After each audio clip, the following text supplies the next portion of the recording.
Oh, I see There it it is. now. You see it? We live. Welcome to the TD Report, everybody. I'm your host, David Combs, here with TK, Tony Kennedy, and Jody Coleman. Welcome back, Jody. How you feeling? Jody, can't hear you. All right, we'll get Cody to get you on. So, Tony, let's talk a little NFL news, all right, before we get into the draft combine. Um, NFL news, this just in, within the you still can't hear me? Let me see. How's that? Any better? Nope. I'm going to go out and come back in. I'll go out and come back in. Well, I can hear you. You can or cannot? I can. Hold Tony on, can Jody. hear. Okay. Jody is on Jody. Jody can't hear me. Okay. All right. So, for our people that just joined us, this just came in like what, Tony? About 30 minutes ago, 45 minutes ago. Geno Smith of Seattle Seahawks is going to sign a 3-year, $105 million deal to stay in Seattle until 2025. We don't have all the details on the deal, so we don't know if it's a fully guaranteed deal or if it's basically what amounts to a 2-year, $70 million deal with the last year being, kind of up in the air, team option or whatever. But as far as we know, it's a 3-year, $105 million deal. So great news for Geno Smith. Had a decent year in Seattle, solidified himself. But you got us now, Jody? We can hear you. Yeah, I can hear y'all. Yo, let me take these out because great. It's not. Hold on. Okay. So we're going to talk a little later about what this means as far as Seattle making a deal on a quarterback. Okay. We had potentially thought that they might be a team that might consider moving up with Chicago. Doesn't sound like it at this point. Not when you're going to go ahead and pay, the $33 million. So let's move down the list. David Carr is going to sign 4 years, $150 million with the New Orleans Saints. This is a big deal. The reason this is a big deal, that NFC South, that division, it's pretty weak. So if you have the best quarterback in that division, you have a good shot of winning the division and taking your shot in the playoffs. You're getting a home game. So this is a bold move by the Saints to bring in a quarterback, solidify that position. This also means potentially Jameis Winston will be a salary cap casualty, when the time comes. Moving down the list, Tony Pollard, franchise tag by the Dallas Cowboys at running back. This was pretty much expected, even outside of the injury that he sustained in the divisional round in the playoffs. Pretty nasty injury. But Dallas had to make a move at this point. I think the franchise tag on running backs is somewhere around $10.8 million, $10.9 million. If he doesn't make a long-term deal by July 15th, he has to play the entire season under the tag.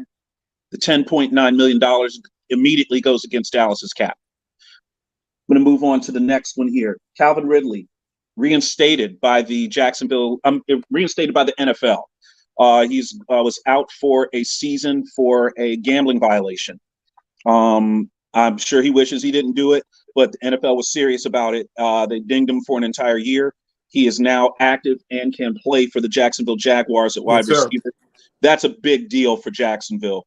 He is really going to help their wide receiver core. And, his first day to be allowed back into the facility, Trevor Lawrence going to be waiting. He's going to be ready to get to work. So, good news there. Last little piece.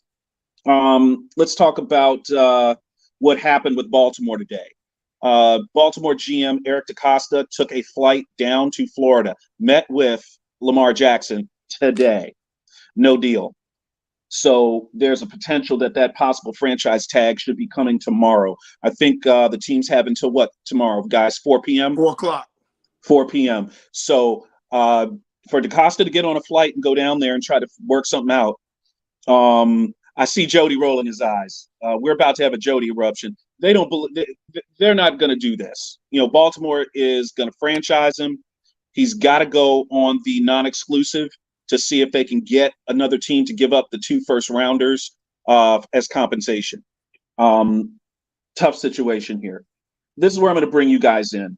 Let's talk about the Lamar Jackson situation. I'm going to go to Jody first. What do you think about this? Last-ditch effort to try to get him to sign. First and foremost, I'm gonna start off the show with this day. Tony, please bear with me. I'm so sick of the disrespect, man. I'm sick of the disrespect.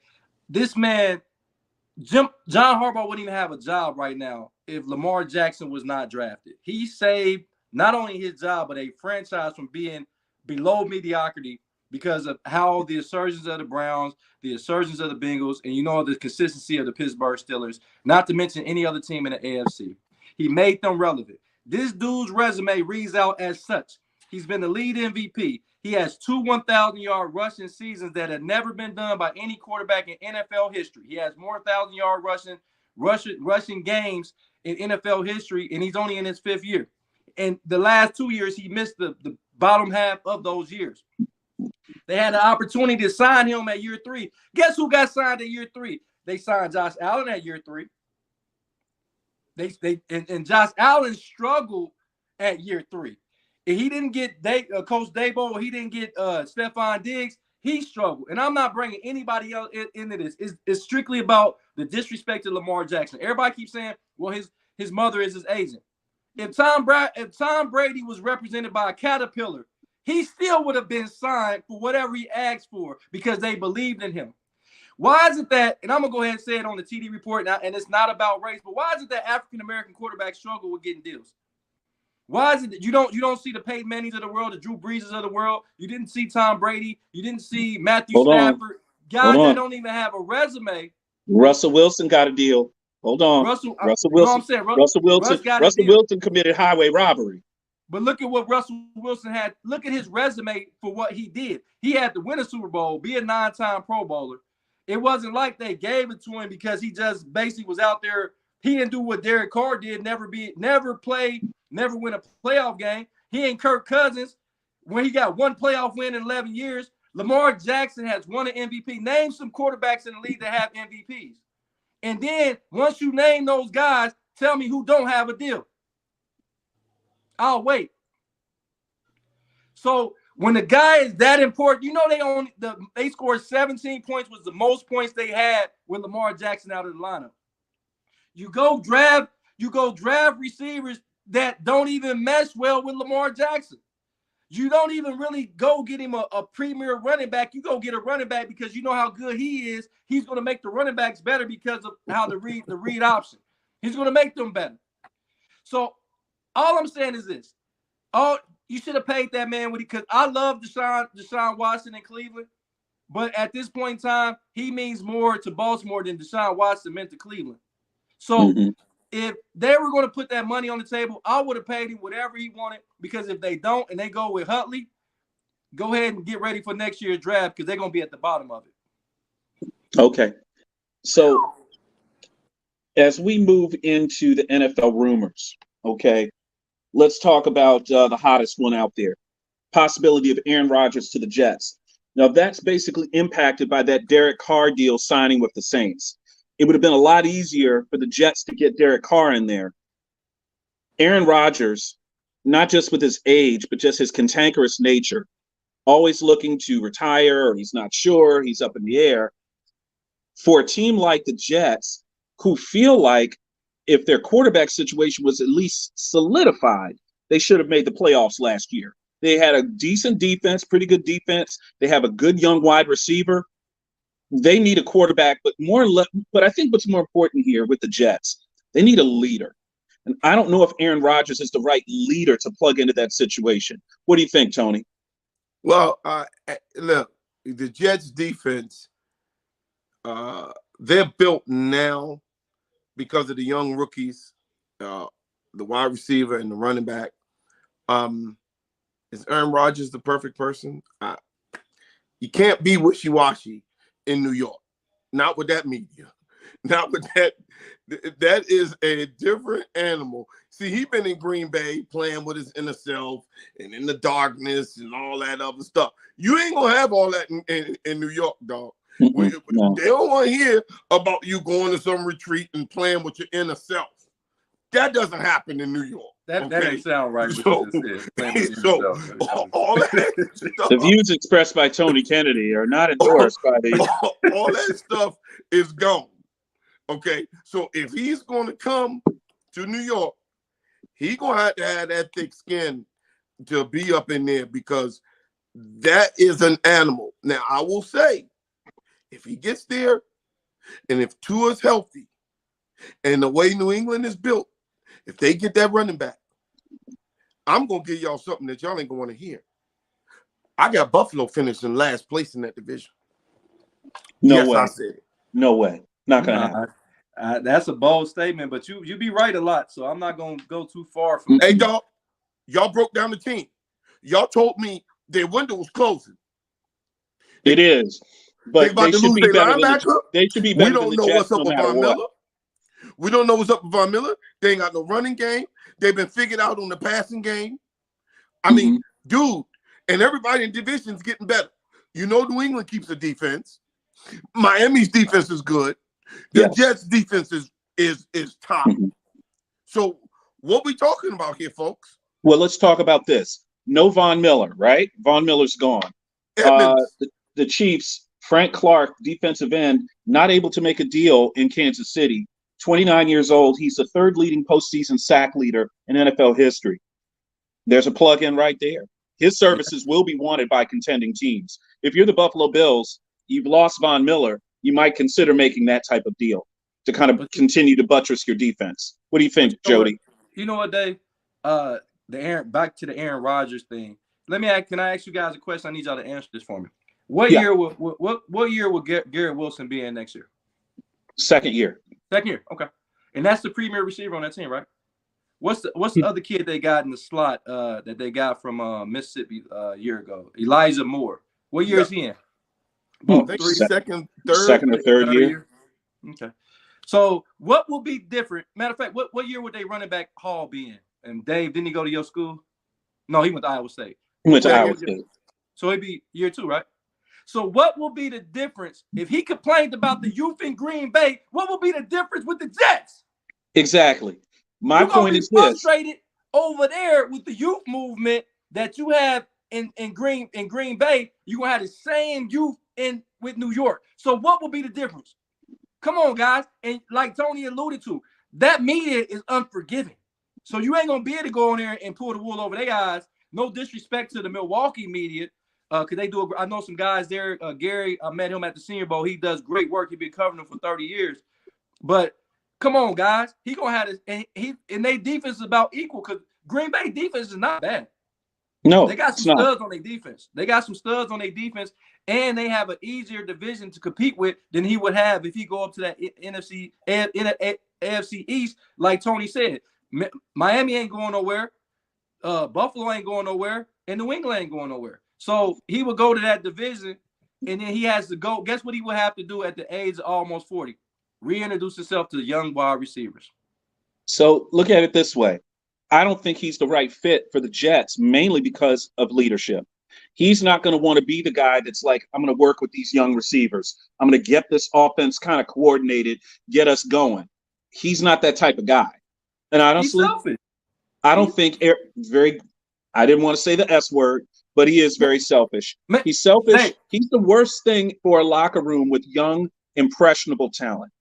And I don't know if that's going to gel with what the Jets are really trying to do. If I'm Robert Saleh, I don't want Aaron Rodgers anywhere near my locker room.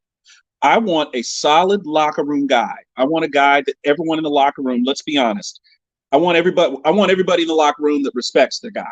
They don't have to like him. I need them to respect him. I need them to follow leadership. You've heard the term extension of your coach. That's what I need. I don't need a prima donna. Dave, I'm going to go ahead and say it. I think he's a superb athlete. We know what his arm, we know he throws, he puts the ball where nobody else I've ever seen put the ball. But he's selfish, man.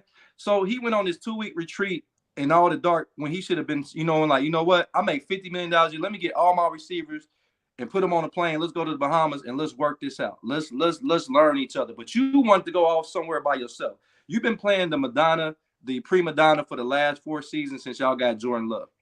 And it's not translating to playoff wins. So my problem is you bring him over to the New York Jets where they defense, I think they're going to say I think Sauce say something to him. I think Sauce would be like, hey, this ain't what we got going. Sauce is turning into that leader over there. I think Sauce would be like, hey, Hey, Aaron, you need to take that back somewhere else, man. It might be trying to build something over here, man. If it's Sauce's team, I'm okay with that. I love we love. You know what? You know who I got perfect for them? Okay, go for it, Tony. I got Jameis Winston is perfect for them because Jameis Winston actually has that mentality. He actually loves to lead. He actually is pretty good at that. And for some about Jameis, he's steady to me. I like the kid. Jameis has always been up front, even when he led the league in interceptions, but he was leading them in touchdowns. I'd rather have Heineke. Dave. I'd rather have Heineke. Remember he was talking about eating W's? Eat a W. I like Jameis Winston, man. I'd rather have. Give me Taylor Heineke. When he got hurt, they were 5-2, and he was rolling. He was doing a great job, dude. I like Jameis Winston, and there's a reason why he went first.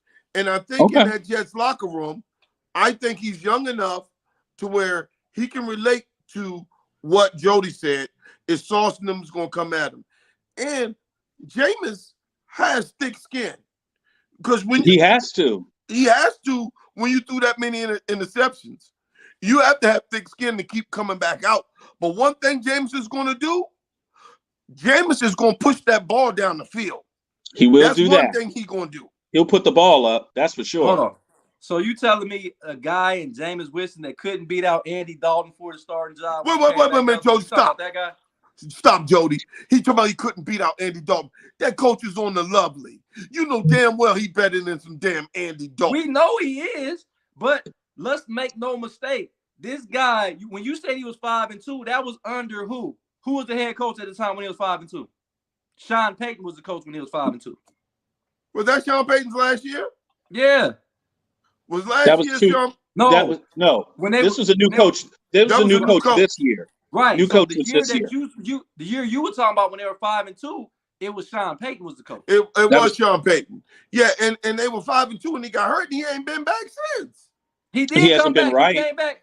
He played. He played last year and beat Atlanta in the week 1. He came back and then he played the second game. He lost and then I think he got hurt in like week 3 or 4. I think he hurt his knee again. I think he hurt his knee. He better than everybody on their roster. Well, I don't know what the Saints. I'm better than everybody on their roster. I'm okay with what the Saints did here. I'm fine with Derek Carr going there. I'm fine with it. That's fine. I'm okay with that too. But when that happens, then the door opens for someone else. I think, hell, I even thought that the Jets should have looked at trying to bid for Geno Smith to get him back. No, that ship has sailed. His jaw would tingle every time he walks back in that building, man. I wouldn't go back. If you guys are right about Aaron Rodgers, if you're right, think about it. Jameis Winston, he has that thick skin. Y'all got to remember, being a Heisman Trophy winner, national champion, going through all that media, listen, dude, when you lead the league in touchdowns and lead the league in interceptions, and you got to have thick skin. I mean, you really do. He was the Babe Ruth of quarterbacks. He was leading the league in touchdowns and leading the league in interceptions. Can I say this, though? Y'all not going to like this, but this is a TD report, and we got to post the fact. Do y'all realize that Zach Wilson's record is 5-4 as a starter? Yep. Would you put him back? Hold on, Jody. Would you give him the reins of this team again this year? Hell nah. Hell nah. I was Troy Aikman as a rookie, 1-15, Tony? Yeah, was he 1-15? I just want you to know, Dave, that I understand that Zach Wilson is not the guy, but he did have a winning record. I like guys that win. I'm just hey, Jody, when that team came and said, man, we don't want this dude, and he was absolutely awful, and Sauce and all them was on him, dude, he doesn't. Hey, man, my cousin Rome, Southeast Rome, loved him to death. But he said something one day that always stuck with me. I was talking about, this guy's this and this guy's that. And he said something to me. He said, man, he don't want no problems in his life. And I just looked at it and I thought about it. Yeah, he don't want that problem. When he look and he got that look and he can't really look you in the eye, Zach don't want that problem in his life, dog. Hey. This joint, it's done. It's over. Hey, Tony. He has robbed them. The NYPD need to put out something to get some money back, because I cannot believe he is making money. And every last one of these people on here, all these people listening, got to get up and go to work. And this dude is chilling. He is absolutely awful. Hey, shout out to Rome. That's big brother me. Shout out to Rome. What I was gonna say though, and y'all don't like this either. He got more wins than Justin Fields. He does. He ain't got no more wins than Justin Fields. Yes, he do. He Justin does. Fields won what? 3 games this year? He was 5-4. Zach Wilson was 5-4. Listen, dog. You're right. Listen, dog. And he also, but he did have a better defense. Whoa, stop it. See, when you say that, it makes it sound as if you just said it. Say it again. Who was offensive rookie of the year? Garrett Wilson. Who was, whoa. He was offensive rookie of the year, right? Wide receiver. Had all them daggone people. Big time talent. They had probably the best rookie running back last year, right? Well, excuse me. They had the number 3 defense. Better, but go ahead. They had the number 3 defense. So, yes, he probably won more games. That guy daggone Justin Fields is out there playing with dudes that's playing in AAU league, because you can't even name. And then they traded their best playing with guys away. You playing with dudes from Bishop Sycamore, dog. Yeah, man.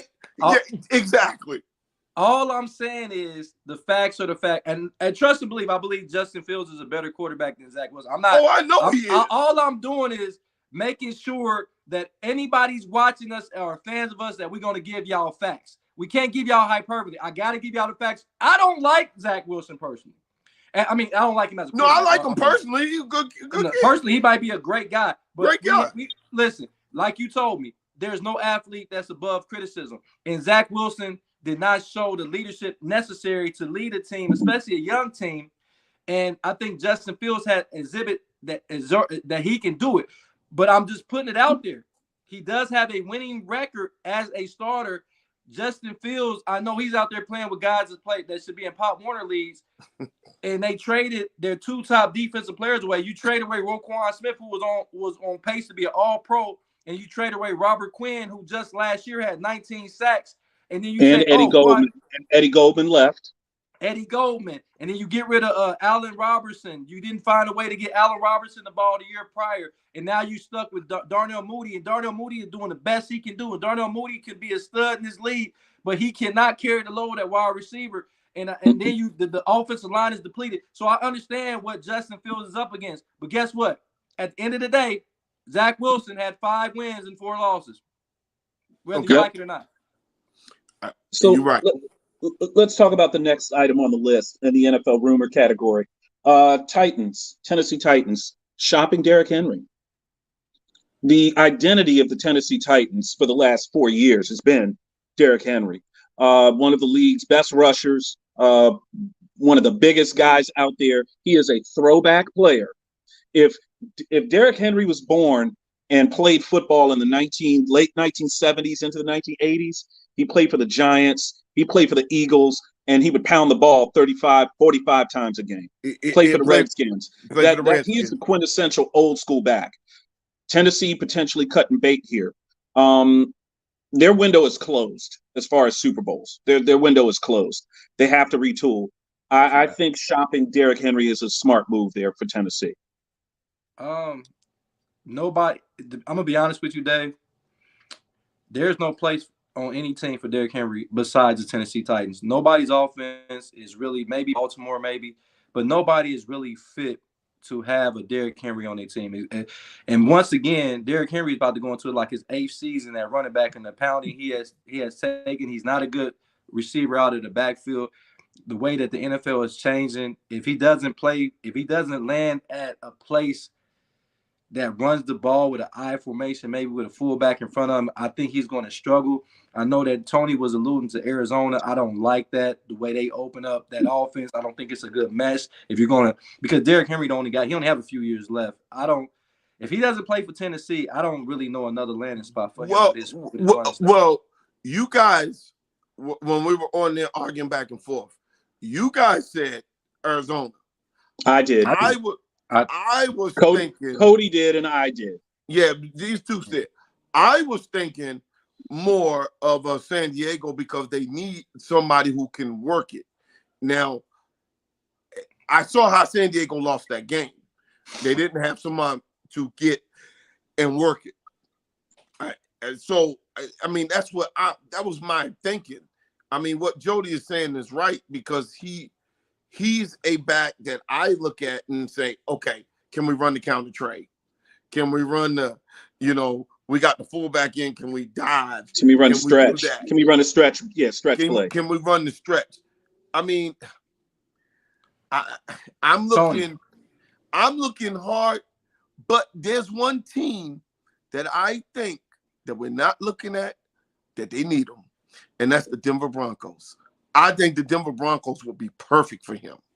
The reason why I'm gonna say no to that is they got Williams coming back, and like I said, I don't think Derrick Henry has more than 2 years left on because he'll be in his 10th year. It's hard to play in the NFL beyond that as a running back, as a physical guy. Yeah.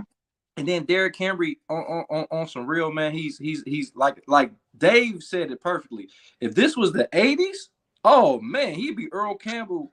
He'd be Earl Campbell. But Jody, he'd be hell on wheels. He'd be hell on wheels. 2 years ago, I remember talking to Cody and saying, man, he's our Earl Campbell of this thing. And I said, he's getting the ball too much. And I said, you can't give him the ball that much.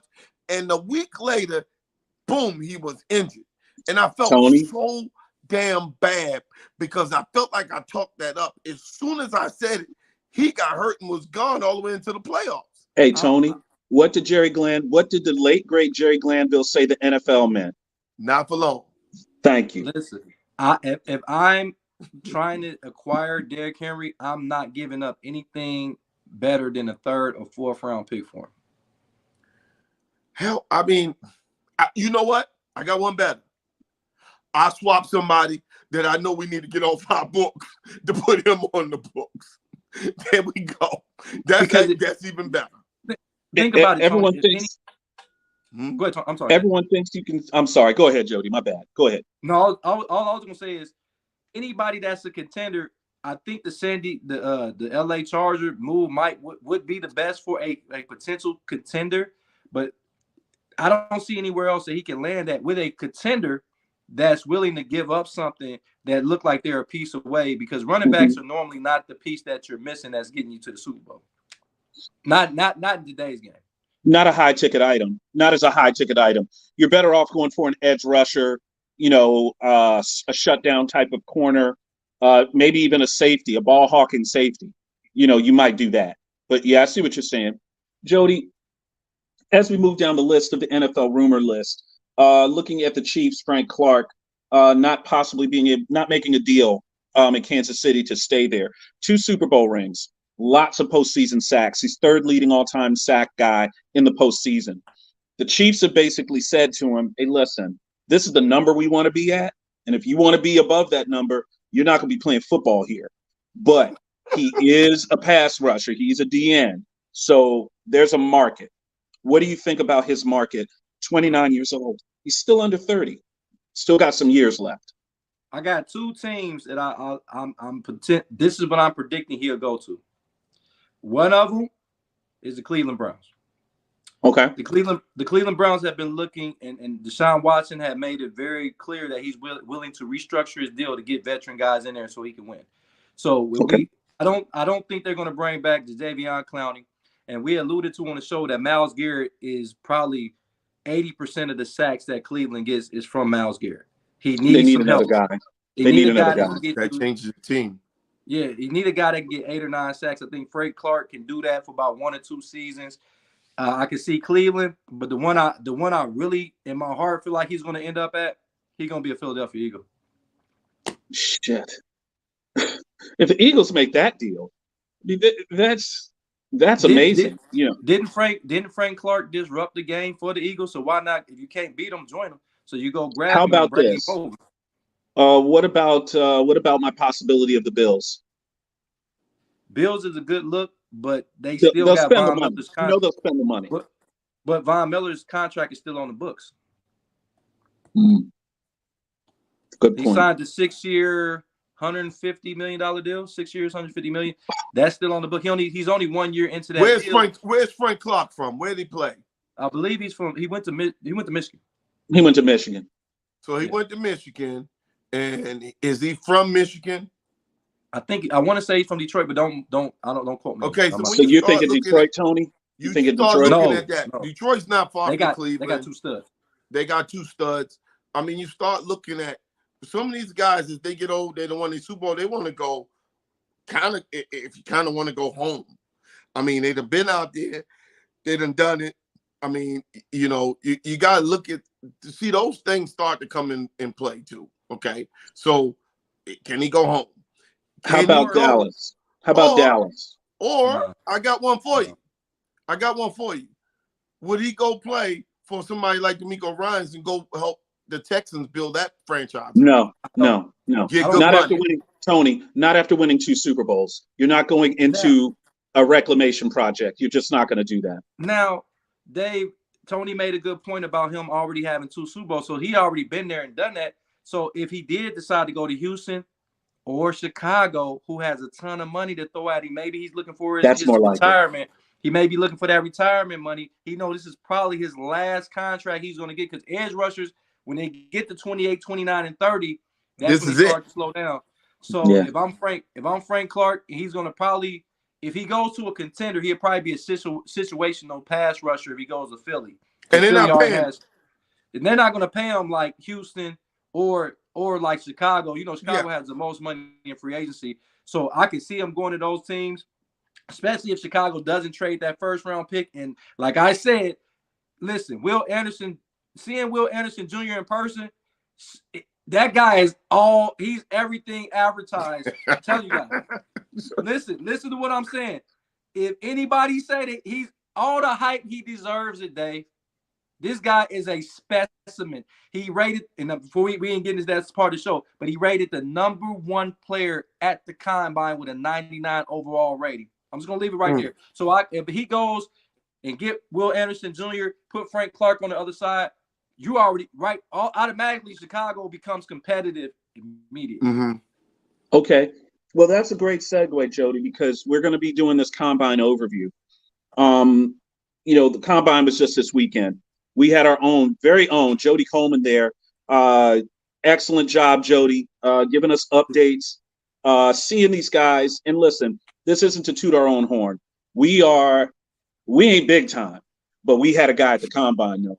Not a lot of podcasts can say that's what we did. A lot of podcasts have to go outside of their show to get something like this done. So thank you for that, Jody. Thank you. Now listen, I appreciate. Let's talk about it. I appreciate y'all. Man. No, man. And by the way, you were also doing HBCU basketball, pulling double duty. So doing studio work. I saw you with the turtleneck on, bro. I saw that. Hey, you know, jacket. I got you had the jacket for us, man. My man had the jacket on. I see you, man. Listen, some of the ladies might be watching, man. I don't know. Man, you better get your talk to watching. She might be, man.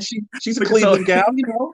So listen, Tony don't want to hear none of this, man. Tony is all football.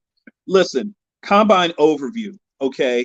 What was your take of the combine just in general? And then Tony and I are going to throw some guys at you, throw some schools at you, and what we think of winners and losers. I'm going to go first on winners and losers, but let me get your overview, what you thought of the weekend. Man, first and foremost, a shout out to Roman Oten. He got us in there. He was an amazing host. He showed me everything in there. He gave me exclusive where they warm up. Oh, they have an amazing locker room in there, and nobody can get in that but the players. He showed me their locker room. They get to pick the gear. So when they go to their lockers, they have their gear with their name and number on it. They get the gear. They give them new cleats to work out on the field, and then they give you several colors of cleats depending on when you're running a 40 or if you're doing other drills. Then it's another where they warm up. It's like a whole field inside of the convention center. So the first part of the draft is not even at Lucas Field. It's across the street at the convention center. So they had a whole field made for them. It looked like a little indoor field just for them to warm up, to stretch out. They got some of the top doctors in the country that was there, that was getting them together. Then going into they had on the other side, they had the media where we was able to talk to the players and get questions for the players. Right behind us was the NFL Network. I ran into Michael Smith. I was right next to Michael Smith. Y'all know Michael Smith used to be with ESPN, now he's with Peacock. And I turn around and Michael Smith is right next to me. And I'm like, oh, I didn't want to look like a fan, but I'm like, oh, I love his work. And he was real humble guy. I said, Michael Smith? He said, yeah. I said, man, I'm a big fan, but I didn't want to look like I was starstruck because I felt like I believe we belong there. But it was amazing, man. The guys were great, man. Everybody was so helpful. I ran into Josina Anderson, beautiful young lady. She talked to me. She was like, are you lost? I said, no, ma'am. I turned into a little kid when I talked to her. So it was just amazing. It was an amazing feeling. Then on the other side, they had it where we're going to be set up next year. We can do the podcast right from the draft, and that's where we're going to be at next year. They were pulling players. You could pull whatever players you want, and all up. You know what, Tony? They're all those guys are willing, no matter how big they are. They will come and do your show. They'll come and do your podcast. That's what I was so. You know, they get escorted over there, but they will do your podcast, man. And it's amazing how they allow those kids, man, to come and do your podcast and shout you out. So we got it set up there next year, man. And going over to the dome, going over to the field, it was just amazing to see what they had going on, man. I'm just grateful to be able to go there for the TD Report and represent you guys. But we all need to be there next year because it's so much. If everybody was there and because it's set up in different areas, we would have blew every other podcast out the water. We had everybody set up in different areas. And let's give a shout out again to Roman Oben, Gonzaga College High School, right here in DC. That's where he played high school football, right here in the district. University of Louisville. Yep, and then went to Louisville and obviously had a long career. Jody, this is the way I like to talk about the combine because it's all about the money. That's literally what these measurables are. There's not just the measurables. There's team officials at these things. They're watching these guys, how they interact, how they act when things don't go right, when things do go right, their attitude, their body language. In general, by the measurables and everything else, who hurt themselves the most at this combine? Who caused themselves some hurt? Who hurt themselves? Let me look at these because some of the top guys I've seen, but actually hurt their stock. One of the running backs I had in the top 5, Kenny McIntosh. He didn't really run that well. He ran a 4.7. 40 time, and he's about 205. I still think he's going to be. I still would not drop him out of my top 8 because I think he can catch the ball in the backfield. He proved it he proved it on film. Sometimes those times are not football times, but I like him still to be one of the top backs off the board. Though I think he has low tread on his tires because he split carries at Georgia. So I still think he's going to be good. I would still look at him as a 3rd or 4th round pick, and I think he can come in and help a team as a change of pace back. I hate to do the ones that hurt themselves. Jackson Smith-Njigba didn't participate. Okay, he's been injured. I mean, yeah, but there's been a lot of questions about it. And I will say this: I think to a degree, his family has been chirping back at people on social media about his injury. And even went after an ESPN, an ESPN expert who was asking, hey, why isn't this guy playing? Why isn't he out here? So on and so forth. So what was his injury? A hammy? I think it was a hamstring, right? I still got Jackson Smith-Njigba as my number 1 receiver off the board. So nobody at the wide receiver position, even with their combine, passed Jackson Smith-Njigba. And one of the guys I hate to say who hurt themselves, but yeah, Jordan Addison may have dropped a little bit on my board. He ran a 4.6 40, and he's not even 200 pounds, and he ran a 4.6 40. And I know the 40 times don't mean a lot, but I still think he's a 1st round pick. But I don't think he helped his cause. I think I don't think he helped his cause. So if you don't go up and you go down a couple of slots, technically you hurt yourself because, man, the difference of 5 slots could be $1 million. But also, yeah, Brian, over the life of a rookie deal, not $1 million a year, but I see what you're saying, TK. How about this? Did you see Rakim Jarrett, wide receiver, Maryland? Did you see him? Yeah, I did. Yeah. How'd he run? I think I don't have the numbers in front of me, but he ran in the top 10 for the 4.45 receivers. He was like number 9. Okay, is that what he needed to do? It was 6 wide receivers that ran sub 4.4 times. It was 6 receivers, and I think Marvin Mims Jr. from Oklahoma, he ran a 4.38, and I didn't think he was that fast. So he might have made himself.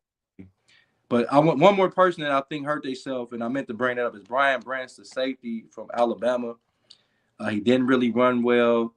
His vertical in his bench press was like, I think he may only got 14 if he even participated in it. I'm going to do it. Yeah, I had him as my top safety off the board. I don't know because his counterpart Battles, I think outdid him at the other safety from Alabama, and I think he probably went up as he went down. Who helped themselves the most? Let's start talking about these defensive backs at the University of Maryland. Both the starting defensive backs, corners at the University of Maryland, were top 5 at their position on the 40. Both of them. Yeah, those guys right there made themselves a lot of money. They probably was guys that projected would have been a 6th or 5th round pick. I think they might have got themselves up in the 3rd round. The guy Turner, the kid Turner from Michigan, 4.26 40. I was the 4th fastest 40 time in combine history since they've been recording it. And he just made himself. He probably just put himself in the 2nd round. He probably put himself as maybe the 5th or 6th cornerback off the board because we know we're going to see about 3 or 4 cornerbacks, maybe 5 cornerbacks go off the board in the 1st round. But a guy, it's not just 40 times. But if we go across the list by position, we all know that Anthony Richardson ripped it up. We know Anthony Richardson I already thought they were going to be 4 quarterbacks taken in the top 10, but for sure, I know solidified. But I'm going to tell you another person that ripped it up. Y'all might not like it, and I've been hard on this kid. Will Levis looked like a stud. Listen to me. Will Levis came in, ripped up. I thought he was a linebacker or something. He came in that ball. He looked like, you know how Brady Quinn looked? Real muscular on 2.0. That man came in ripped. He had very good touch on his deep passes. I know he's in shorts, but everybody else was in shorts and tank tops too. Will Levis will go in the top 10. I don't think he's going to go over Richardson, but he's going to be the 3rd or 4th quarterback off the board. But he looked good. He looked good, y'all. Okay. Did you see C.J. Stroud throw? Yes. And that ball whistled off of that man's hands. Hey, that man, he got a cannon. He got touched. If anybody had any questions about him being the 1st quarterback off the board, I believe that he answered every question. You think he answered that? He answered Tony, with. I'm sorry, Tony. I'm sorry about that, Jody. You was about to go on a roll. No, Tony, go ahead. You like C.J. Stroud? I love Stroud. I thought Stroud I was disappointed in Stroud during the season, but when I saw Stroud against Georgia in that game, Stroud did everything that you need to do for a quarterback. He climbed the pocket well. His footwork was extraordinary. He kept plays alive with his head down the field. He had timely running. I mean, he did everything from a quarterback drill. He did in a game against a bunch of pros. I mean, that game right there showed me what, if he played like that all year, he would have been the runaway Heisman winner, because I do think he is the best quarterback prospect in this thing.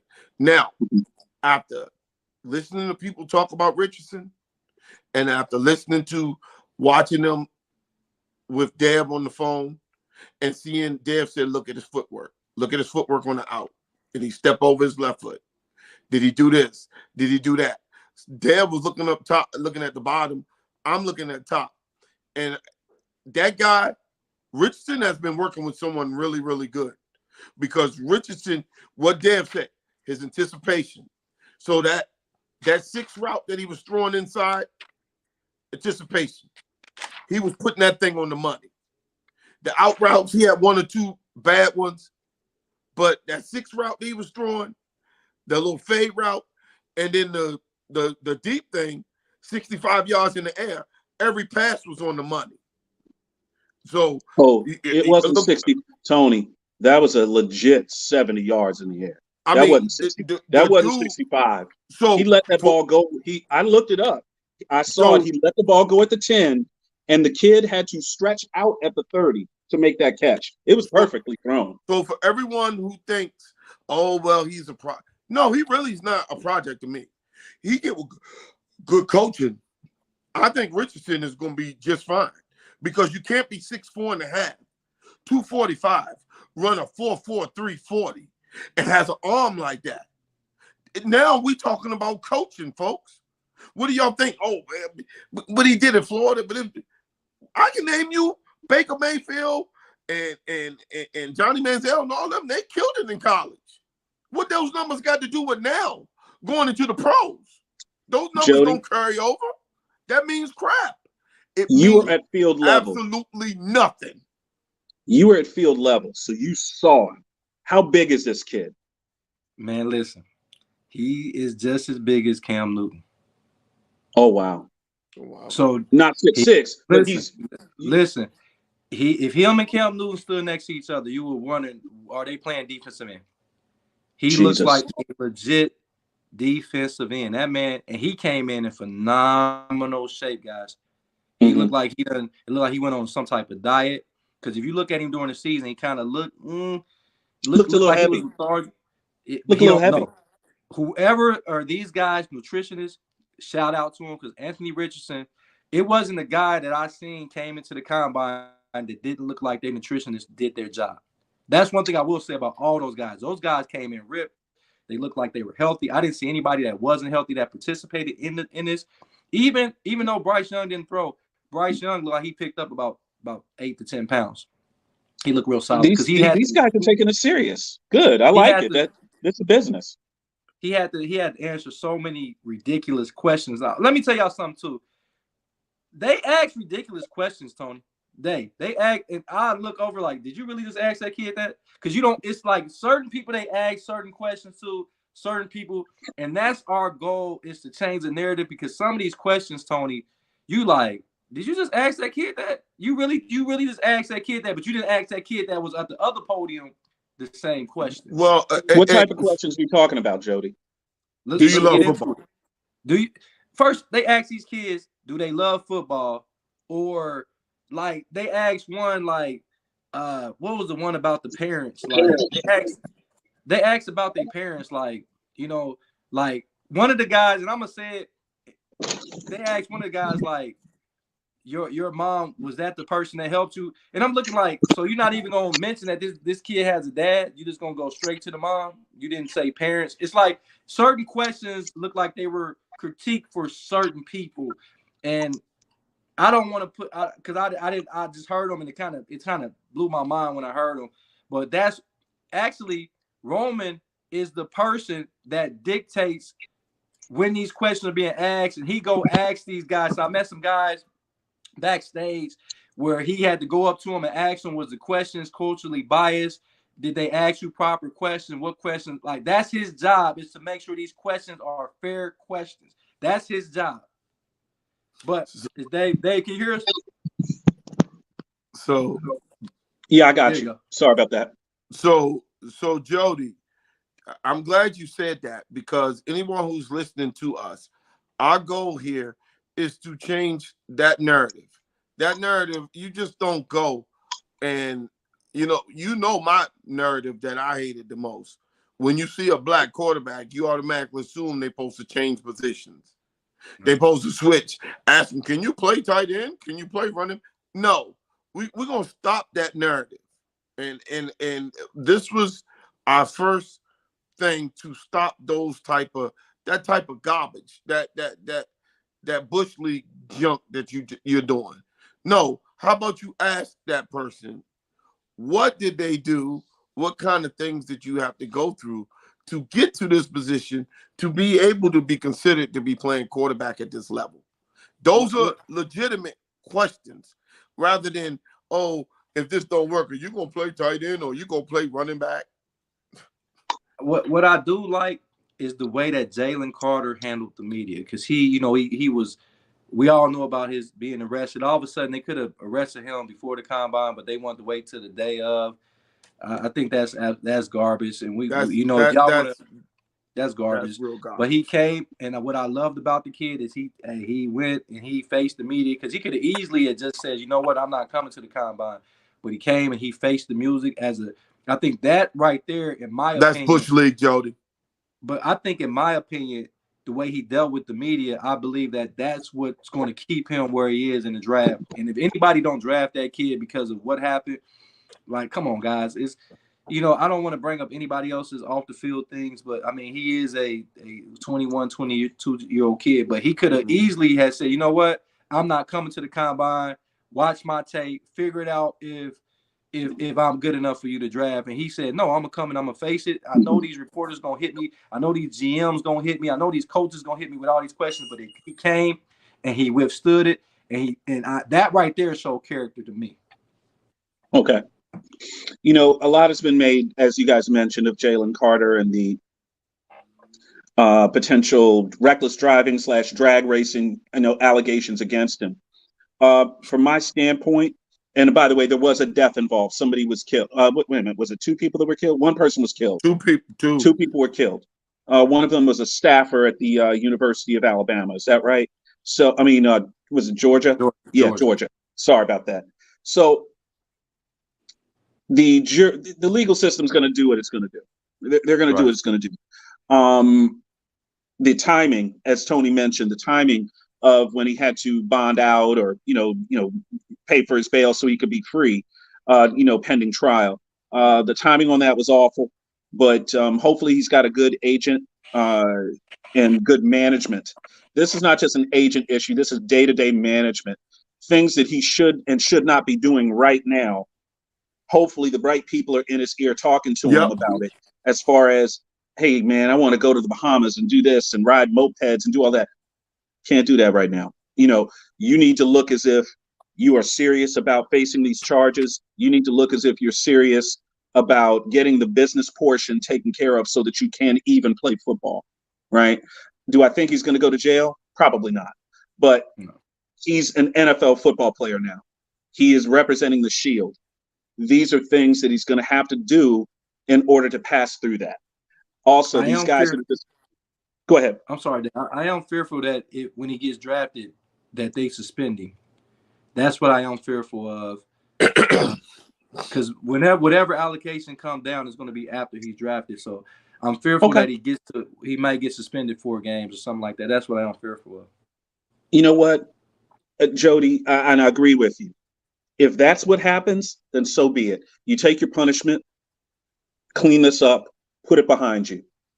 You got, 13 games left in your rookie year. If you take a 4-game suspension, go out and win Rookie of the Year. Go out there and win it. Accept your prize for winning Rookie of the Year and come back the next year and be an MVP candidate. These are the things that Jalen can control. Okay. What he can't control are people's perception of him, the media's perception of him. The way you change media perception is you don't have to take every interview, but when you take an interview, you answer the tough questions, you do a good job with it, you're gracious. You thank the people, the PAs that, the people on the set, and you come off as, dang, this guy's a pretty decent dude. If you're a decent dude, you're always going to come across like that. If I were Jalen Carter's family and his representation, that's exactly the message I would give him. That's the type of message you would give somebody, right, Jody? Absolutely. I mean, everything to me is about integrity. And being there, like I said, just coming back to the combine when you could have went and hid in the tunnel and said, I don't care what they, because that's the day and age. I don't care what anybody thinks about me. And I think he had a point to prove because, like I said, lives were lost, and I do pray for those families of the lives that were lost. But I think it's a lot. I think his character, to me, had increased And I like his integrity because, like I said, he didn't have to come. He didn't have to come. I got one better for you guys.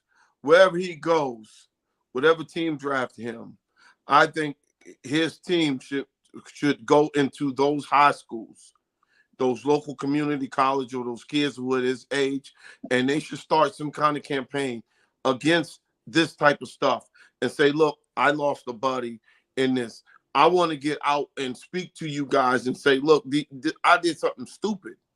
These things that we can do here to not do. This is what you don't do. And maybe he may save someone else's life, because that's not the first and that's not the last that's going to be doing that. And his words may stop someone from getting in the car and, oh, you know, he's so-and-so talking on social media, my car faster than his. He may save someone else's life. Folks, these things happen. These are teachable moments. We now have to use our stardom to help and get in, because you can make a difference. Your words and those kids wearing your jerseys look up to you. They're going to listen to you. Tony Dorsett would have came to my school when I was younger and said, hey, don't do this, don't do that, don't do this. I would have been like, yes, sir, Mr. Dorsett, I'm not doing it. You know why? Not because my parents told me not to do it, because Tony Dorsett said not to do it. And that's how it works. That's TD's favorite guy. Anybody else talking that crazy stuff and they don't think it works that way, you aren't living in reality. Right. If Eric Metcalf would have talked to me, I would have did whatever he told me to do. You know, we talk about this combine. We've been, you know, making these plans for Jody to be there here on the TD Report. What are your parting shots or your last thoughts about the combine? This was your first time doing it for us. We appreciate it. But what were the best takeaways from this weekend experience? Like I said, the hospitality was amazing, because, you know, the rumor is they trying to move it to either Dallas or Los Angeles. That's the rumor. Ooh. That's the rumor. But I think a lot of people are pulling for it to stay in Indianapolis. I think it's a mainstay in Indianapolis. I know they started with the draft where they rotated the draft to different places. I hope it stays in Indianapolis. It's right in the heart of everything. Everybody can kind of get there. The hospitality was amazing. The kids were, the players were amazing. Even some of the people from, like, you would see, like Bucky Brooks and a lot of coaches, guys you would see with the NFL Network. Those guys were amazing, very hospitable to some of the local media. Some of we the boots on the ground media. They wasn't rude. They didn't like try to play us like we was like lower than them. They kind of treated us as equal. I think that's one of the things I took away from it. And I'm really proud that they're allowing, keep it real, we're an African-American publication. And they're really allowing us to get in there and get our voice and not, you know, push us to the side and treat us like we're not supposed to be there. And that's one of the things I took away from this weekend. But if I can give a couple names of guys that I really want y'all to pay attention to, because we know about the Jalen Carters of the world and the CJ Strouds, but I got a couple guys, if y'all got a couple seconds for me to kind of let y'all know, because this is a TD Report. We want to be able to give y'all stuff that couldn't nobody else give y'all. So when y'all hear these names, y'all know where y'all heard it from. So I'm going to go with safety first. And Antonio Johnson from Texas A&M, he had a phenomenal combine. He ran a 4.52 40. I think he will be the first. He done moved up past, in my opinion, Brian Branch. So when I do my draft over, Antonio Johnson, Texas A&M, will be the first safety off the board. You got that one?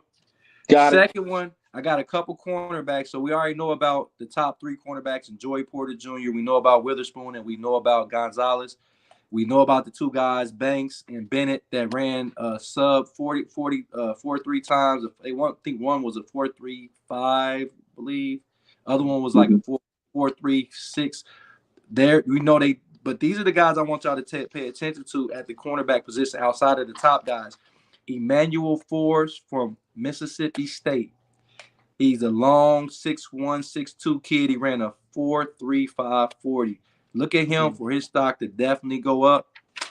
Another cornerback from Utah, Clark Phillip III.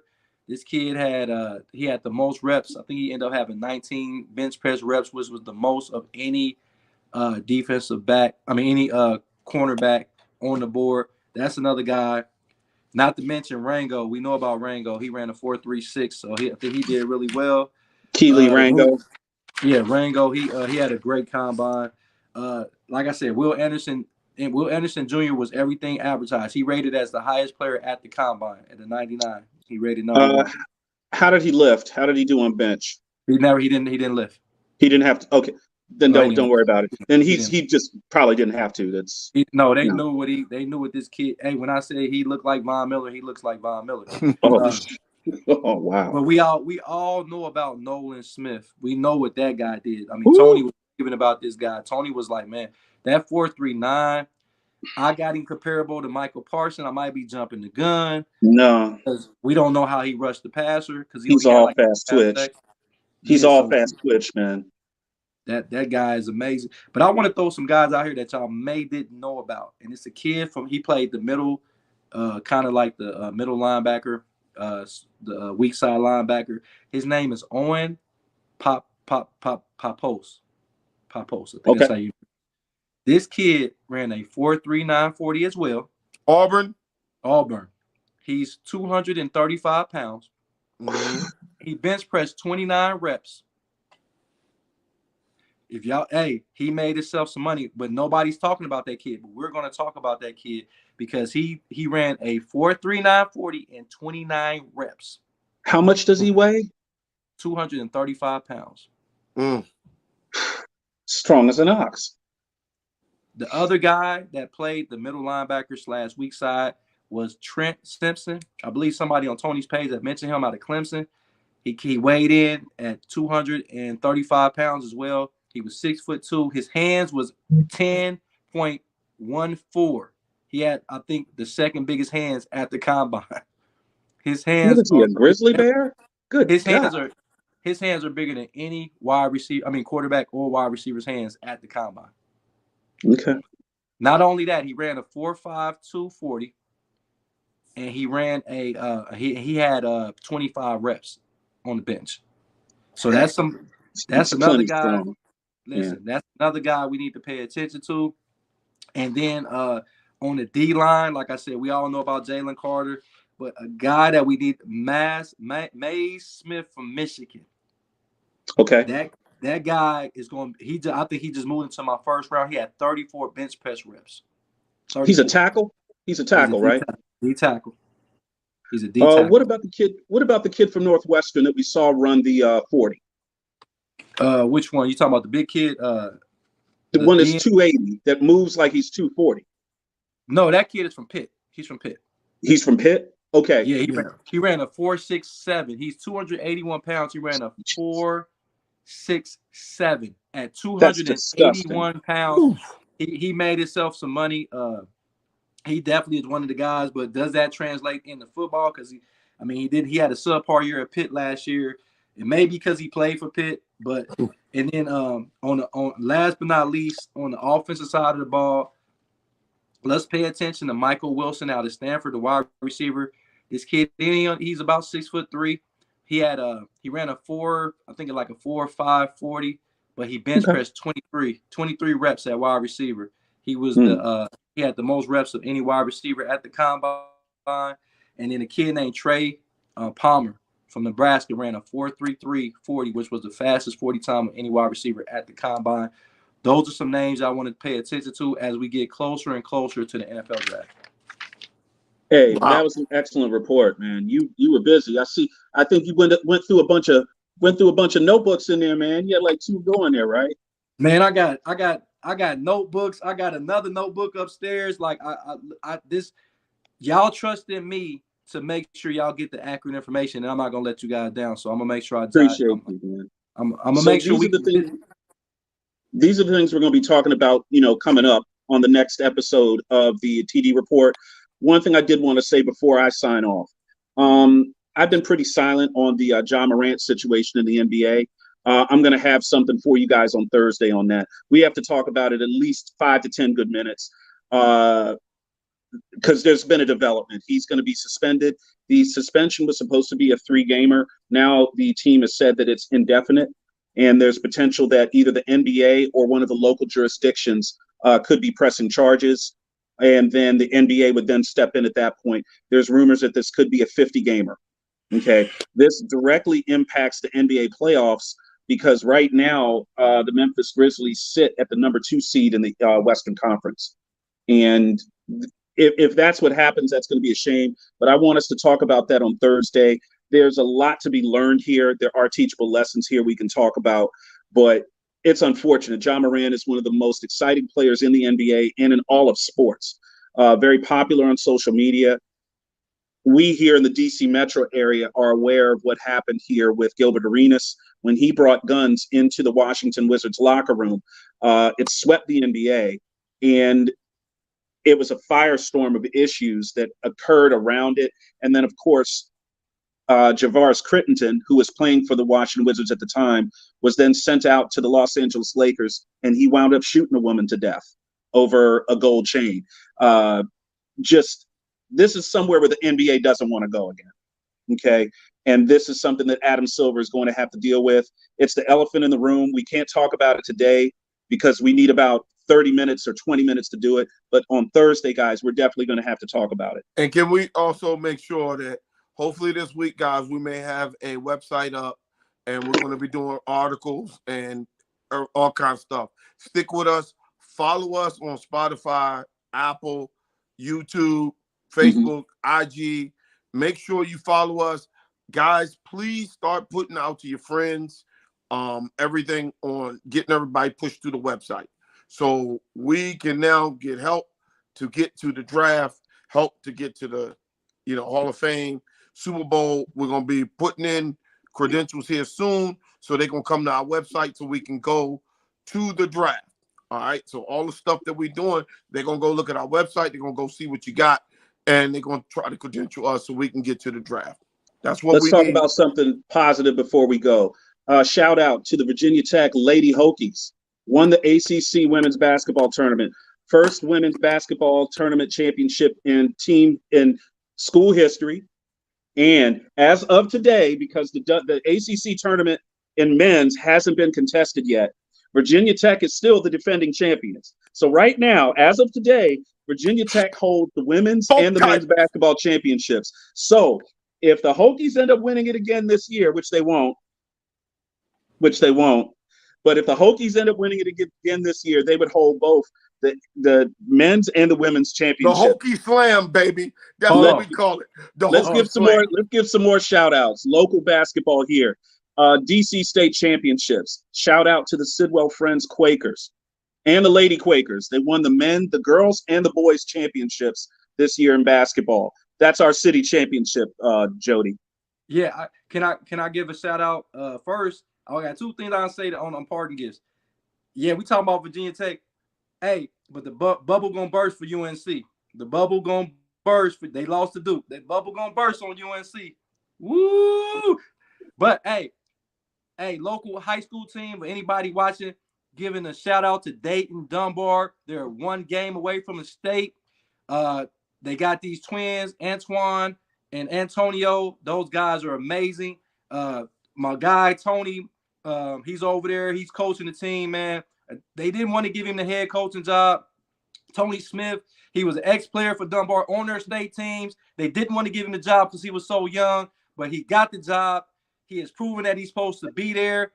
Dunbar, trust me, y'all got a Dunbar in Baltimore that I heard about.